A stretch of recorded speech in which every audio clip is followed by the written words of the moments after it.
What's up, Chuckers? Producer Mike here. This is the Served 5 Setter, a weekly roundup of all things Racket Sports. 5 stories in 10 minutes or less. But before we get into it, please hit subscribe on YouTube or give us a follow on your favorite audio service so you can stay up on all things served. We greatly appreciate the love and support. That said, today is February 27th, 2026, and here is what we've got for you. TC heads to paradise, icons in play, Raducanu's something old and something new, and smashing rackets in private. But first, we are kicking things off with a big one. Craig Tiley, the guy who essentially built the modern Australian Open, is leaving Melbourne and taking over as CEO of the USTA. After 13 years at the helm of the AO, Tiley is returning to the US, where he once coached at the NCAA level, calling it a, quote, full circle moment. Here is Craig Tiley talking about some of the personal and professional reasons he's making the move.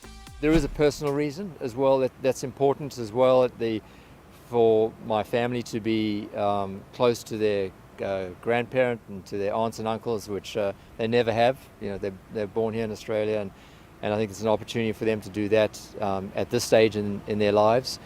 I also believe that there's never really a good time to leave any place, but the organisation Tennis Australia is in the best shape it's ever been, and I've said from a leadership perspective, there's 2 marks of really good leadership. One is that you leave a place in better shape it was when you started, and then when you're gone for several years, it continues to grow and excel, and I'm absolutely convinced that'll be the case here. So that was the opportunistic moment, and also then I was offered a role by the USTA in being their CEO, and I think there's another opportunity as we work on global tennis collectively and in the US work on helping them grow the game specifically and get more people to play. So combination of factors, not one specific reason. Tiley's legacy in Australia is massive. Since he took over the helm in 2013, he grew the attendance from over 680,000 to a record-shattering 1.4 million attendees in 2026. When asked about how AO has changed over the years, Tiley had this to say. Well, I think the festivalization of the event has been the most transformative, and then taking our production rights in-house. And so we became the masters of our own destiny. When I became CEO back in 2013, the very first thing that we said to the team is that we're going to make this not a tennis event, we're going to make it an sporting entertainment event. And over the next 10 years, we're going to be the largest sporting event globally, we're going to be the largest one in Australia, and we're going to own the month of January when it comes to sport. And I think we can pretty much say we're at that point. We look forward to hearing more about Mr. Tiley's plans for the future of American tennis. Staying on the American tennis beat, Tennis Channel is making some massive moves ahead of Indian Wells. Now look, the network has been navigating some real turbulence lately. Cable reach has dropped significantly as cord cutting takes its toll. They lost their French Open rights to TNT last year, and their longtime CEO, Ken Solomon, was fired by parent company Sinclair in 2024. Since the start of 2025, Tennis Channel has shifted gears and brought in Jeff Blackburn as the new chairman and CEO. The former Amazon executive, who basically built Prime Video and spearheaded their Thursday night football broadcast, appears to have a clear mandate: go digital, go global, and fix the streaming experience. With that said, it looks like the new Tennis Channel brass is taking their first big swing, treating the BNP Paribas Open like the 5th slam it claims to be. In a press release this week, they laid out their full media plan for Indian Wells. The headliner is that for the first time in tournament history, Tennis Channel 2 and the Tennis Channel app will broadcast the main draw reveal live on March 2nd. But let's be honest, the real headline for us here at Served, Chris Eubanks. Friend of the show, fan favorite, and now Tennis Channel's newest on-air talent. He officially retired at the end of the 2025 season, just inked a 3-year deal, and debuts right out of the gate at Indian Wells. Here's what Chris had to say. I've always loved talking tennis, almost as much as playing it. Tennis Channel has always been such an important part of how fans experience our sport, so to now join the team in this capacity is incredibly special. Having the opportunity to share what's happening inside the lines, the strategy, the emotions, the momentum shifts is something I'm really excited about. Tennis has given me so much, and I'm looking forward to staying connected to the game in this way. We love this for him. And this comes right on the heels of Monday's news from ESPN, announcing that our very own Andy Roddick is joining their commentary team for Wimbledon and the US Open. Fresh voices, big platforms. Seems like some executives are finally starting to follow the fans' lead, and we are pumped. Speaking of Indian Wells, Venus Williams is back, and this time she means it. Last year she was offered a wild card and turned it down. Said she found out about it at the same time everyone else did. A little bit awkward for all involved. But this year she called her shot. Tournament director Tommy Haas called it an honor to offer her the first wild card of 2026, saying that Venus is, quote, a legend of the game and one of the most accomplished players our sport has ever seen. Venus responded the way you'd expect, saying, I'm so excited to be heading back to Indian Wells and can't wait to return home to play in California. At 45, she's not just showing up, she's competing in both singles and doubles. And here's the fun one. This will be her first time playing doubles at Indian Wells since she and Serena reached the semifinals back in 2000. This time around, she's pairing up with Leylah Fernandez, the same partnership that reached the US Open quarterfinals just last year. And look, we can't do a Williams set without a Serena update. The 23-time Grand Slam champion is being honored with an inaugural Barbie Dreamfest Icon Award in Fort Lauderdale next month. This announcement comes on the heels of the release of Serena's newest project, a Prime Video series, The CEO Club. On the court, on the shelf, or in the boardroom, the Williams sisters continue to be the blueprint.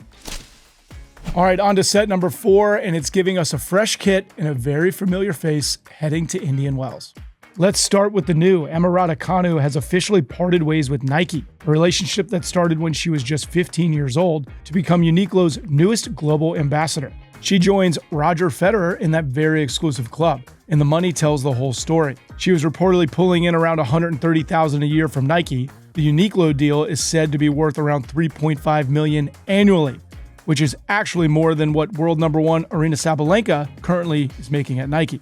We are looking forward to seeing the new kit debut at Indian Wells next week, where she comes in as the 25th seed with a first-round bye. And now, the something old. Just days after telling The Guardian that she was, quote, not actively looking for a coach, Emma has quietly brought Mark Petchey back into the fold on an informal basis for Indian Wells. As a reminder, this duo has teamed up together before, but ended the relationship in June of last year.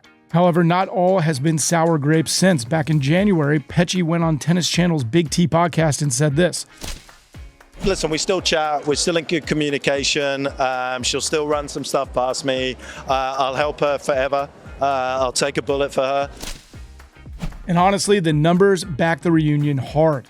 When Petchey first joined Emma's team last March in Miami, she had lost 6 of her last 9 matches of 2025. With Petchey in her corner, she won 4 straight immediately, reaching the Miami quarterfinals in their very first tournament together. By the time they stopped working together, she had gone 20-10, had a 66.6 win rate, well above her career average of 56.2%, and climbed from ranking 60th overall to 33rd. 6 of those 10 losses came against top 10 opponents. Petchey also made clear of what he thinks Emma needs to do on the court, saying, quote, she really only has one choice. She needs to stay up on the baseline, she needs to be able to redirect, and she needs to serve well.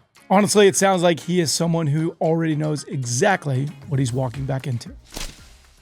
And finally, we're heading to the ATX Open in Austin, where things are getting constructively destructive. The tournament has introduced a first-of-its-kind rage room for players, a completely camera-free space where players can, in the tournament's own words, privately express frustration or emotion in a safe, camera-free environment. The announcement came with a broken racket image and a sign that read, "Don't smile," and count to 3.